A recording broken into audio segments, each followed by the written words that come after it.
Nous sommes au monastère Sainte-Marie de la Buenza. Nous sommes ici pour la retraite annuelle des ouvriers apostoliques œuvrant dans le diocèse de Nkaï.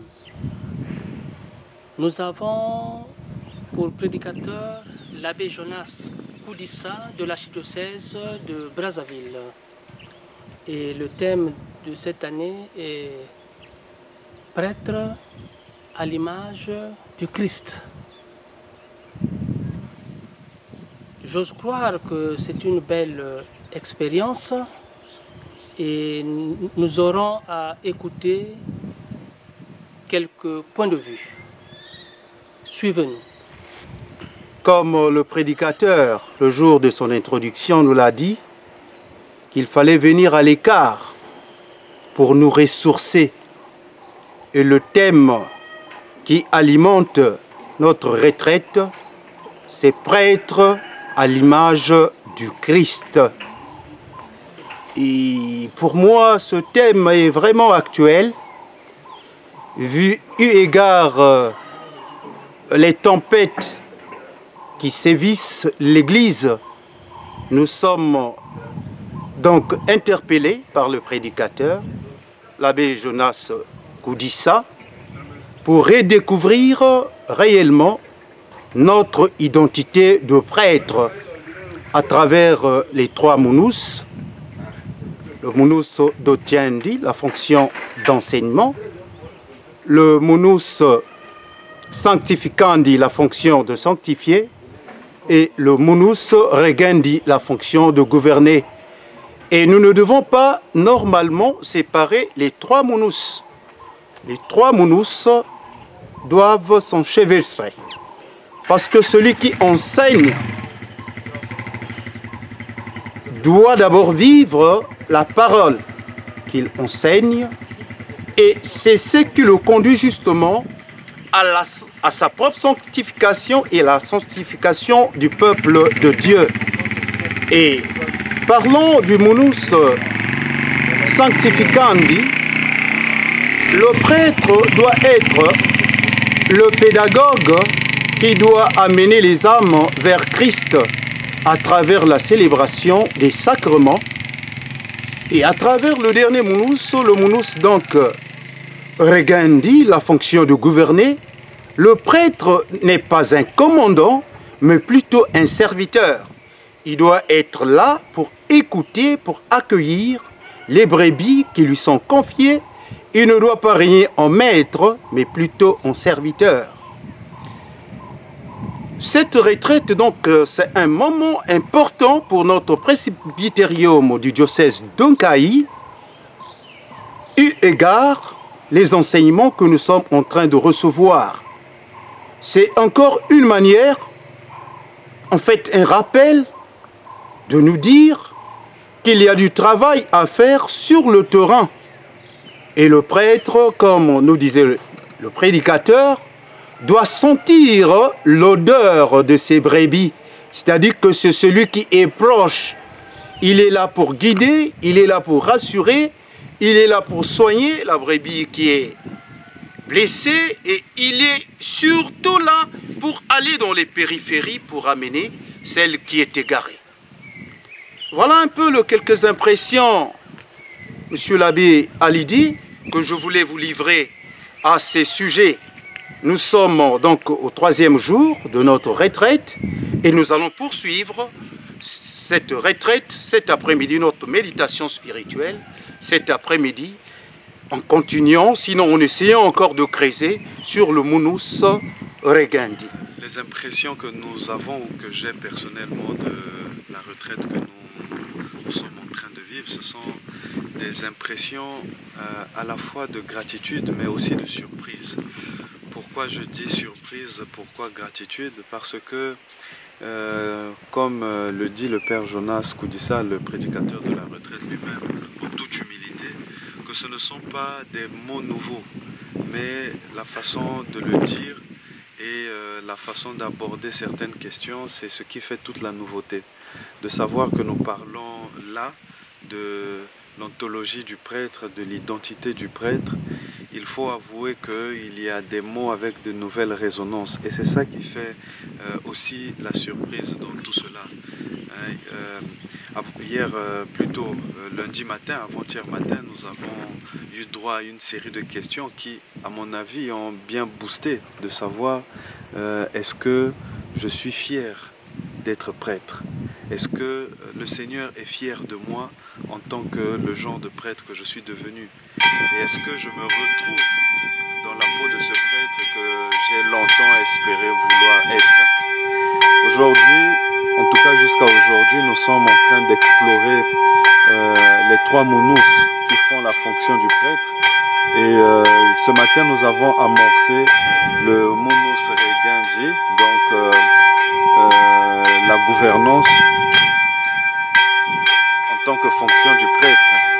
Et nous découvrons beaucoup d'aspects qui sont très intéressants. Et donc à l'occasion, nous disons aussi merci au Père Jonas qui vient nous partager à la fois son expérience vécue de prêtre, mais aussi toute la richesse intellectuelle qu'il a amassée et qu'il nous simplifie.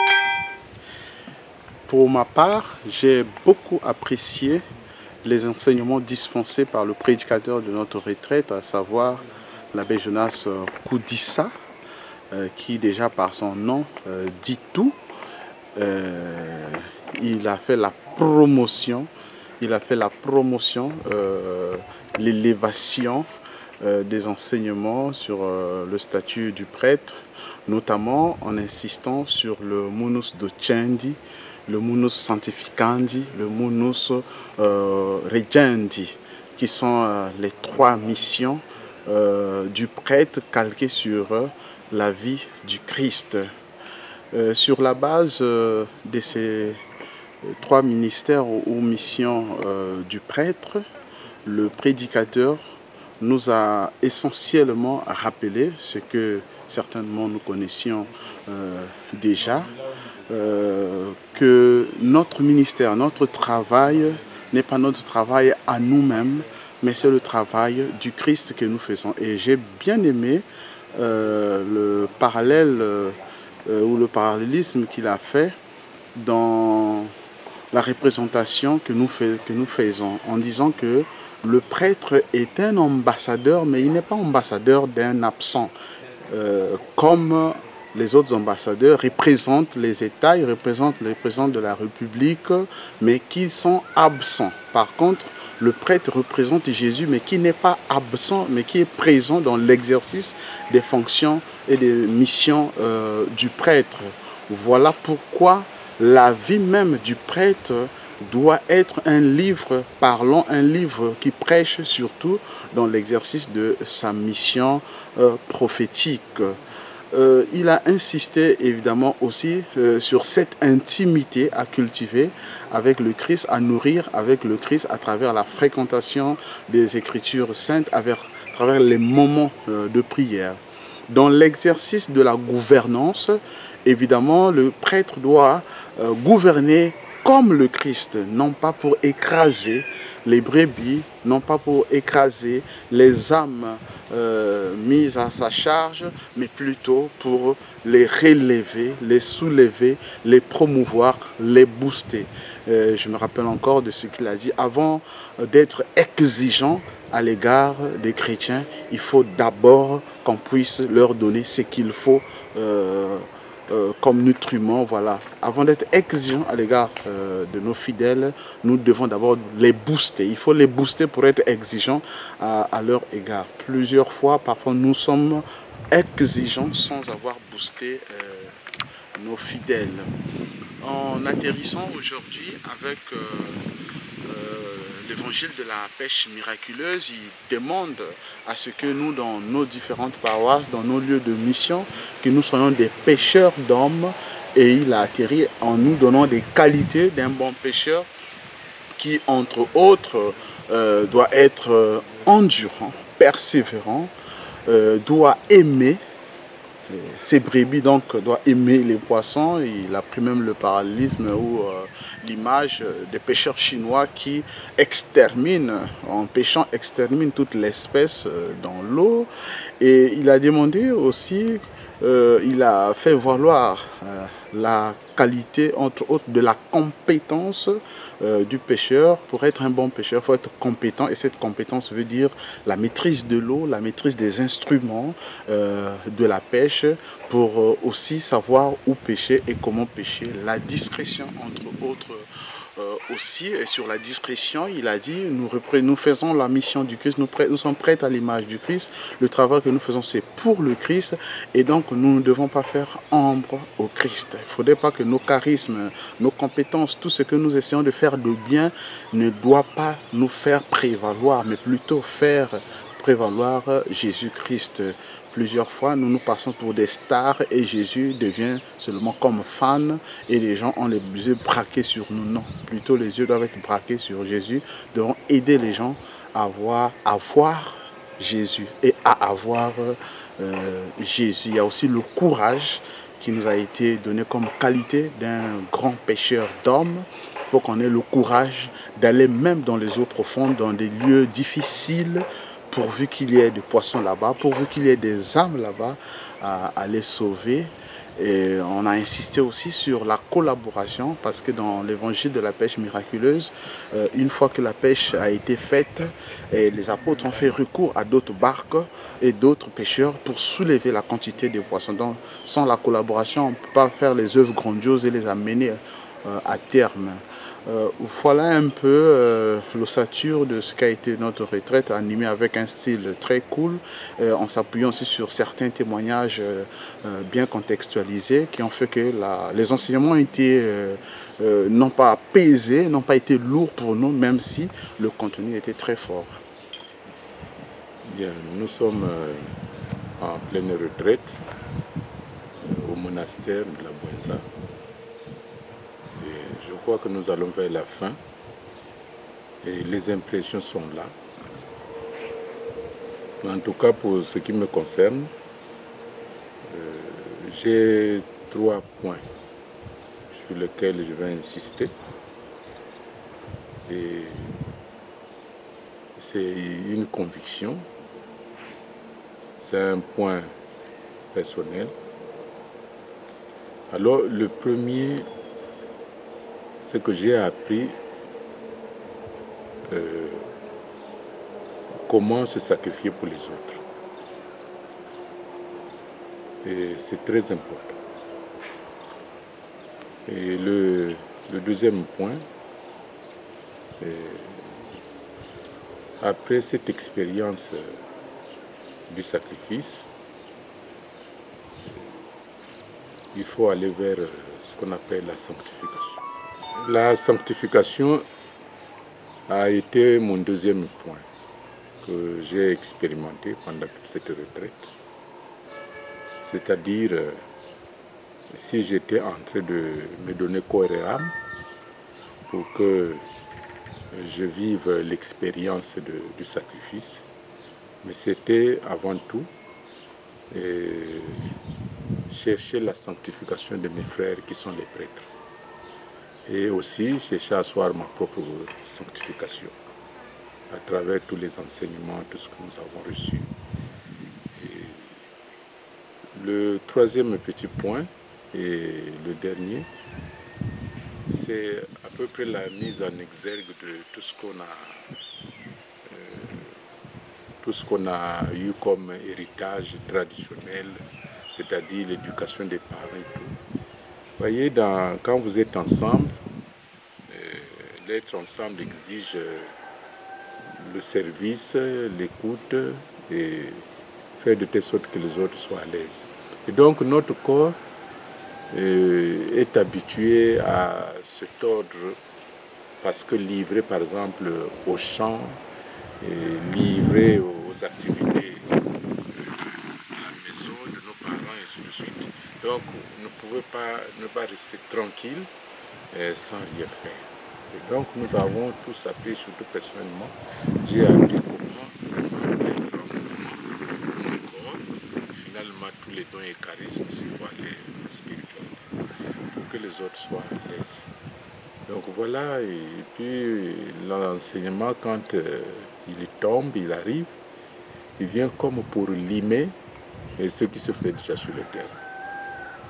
Donc, merci beaucoup pour cette interview et je crois que ceci est valable aussi pour tout le monde, je pense. Merci.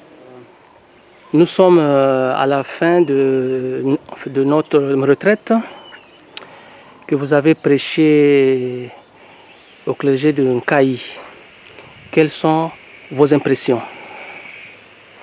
C'est la gratitude, hein? C'est des impressions de gratitude. D'abord pour moi-même par rapport au Seigneur. C'est toujours un grand challenge, un grand défi de prêcher une retraite, surtout pendant toute une semaine. Et donc je remercie le Seigneur d'avoir mis ces paroles dans ma bouche, en tout cas je l'espère bien. Et c'était un moment fort de communion, de partage, en toute fraternité, en toute simplicité. L'évêque d'ailleurs lui-même a participé de bout en bout à cette retraite avec ses prêtres, ses prêtres. Je pense que ça c'était pour moi aussi un grand signe, un grand témoignage de fraternité et de proximité. Nous sommes revenus, comme vous le savez, sur notre identité de prêtre, mais concrétisée à notre vie pastorale. Et je pense que l'échange a été fructueux, que chacun en a retiré quelque chose pour poursuivre la marche dans le chant du Seigneur. Et tout à l'heure, nous allons clôturer avec la célébration pénitentielle suivie de l'Eucharistie. Est-ce que vos attentes sont comblées? Bon, je pense que les attentes d'un prédicateur, c'est d'abord d'être à la hauteur de la charge et de la confiance mise en sa personne, et ensuite de bénéficier d'une certaine écoute, d'un certain intérêt, parce que ça aussi c'est un facteur important pour la réussite d'une retraite. Ensuite, comme je dis dans une de mes conférences, le reste c'est le Seigneur, hein. C'est lui qui connaît le temps de la maturation, c'est lui qui connaît le temps des fruits. C'est pas à moi de dire que mes attentes sont comblées. J'espère que ma parole est arrivée, que le Seigneur, par son Esprit Saint, a préparé les cœurs et qu'il va faire le suivi, le service après-vente. Et donc, oui, déjà, je peux dire que cette expérience nous a fait nous rencontrer les uns avec les autres. Je crois que je connaissais certains prêtres, parfois de loin, mais là nous avons vécu une semaine ensemble, donc ça resserre les liens. Ça, de ce point de vue-là, oui, c'est les attentes. Maintenant, il faut demander à ceux qui ont écouté, qui participent à la retraite, pour savoir si eux, ils sont restés sur leur soif, et si cette soif a été plus ou moins étanchée.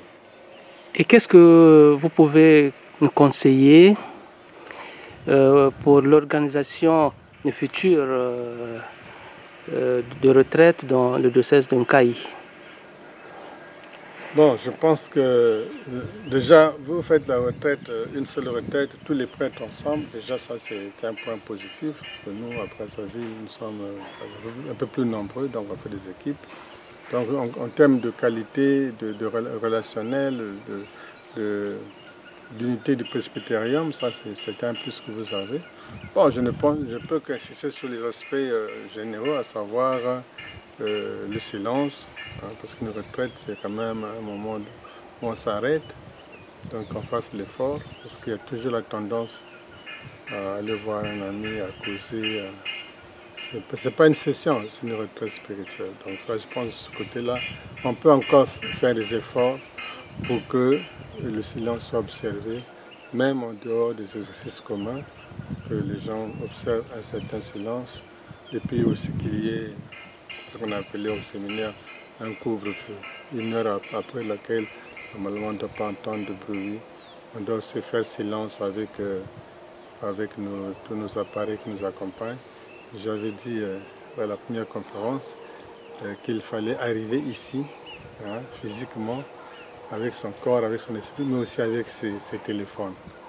Arriver à la retraite, mettre aussi les téléphones en retraite pour que ce moment-là soit vraiment un moment de rencontre avec le Seigneur, un moment de remise en, peut-être pas en question, mais de remise en cause de soi-même pour savoir où est-ce que j'en suis, pour que les années ne se succèdent pas de façon machinale, mais que vraiment qu'il y ait un nouveau départ. Donc nous commençons une année pastorale nouvelle, c'est important de remettre les pendules à l'heure et de savoir qu'est-ce qu'on va faire cette année, comment on va faire mieux ce que n'a pas fait bien l'année dernière, pour que ce moment soit vraiment un moment crucial de redémarrage, de remise des batteries à charge. Donc ça c'est un peu, mais ça ne regarde pas l'organisation, ça regarde plutôt la disposition de chacun quand il vient à la retraite, pour qu'il prenne conscience que c'est un moment pour faire silence, pour faire taire aussi tous les bruits qui sont autour de nous et tous les bruits qui sont à l'intérieur de nous-mêmes. Excellence, on vient de finir avec notre retraite. Quelles sont vos impressions?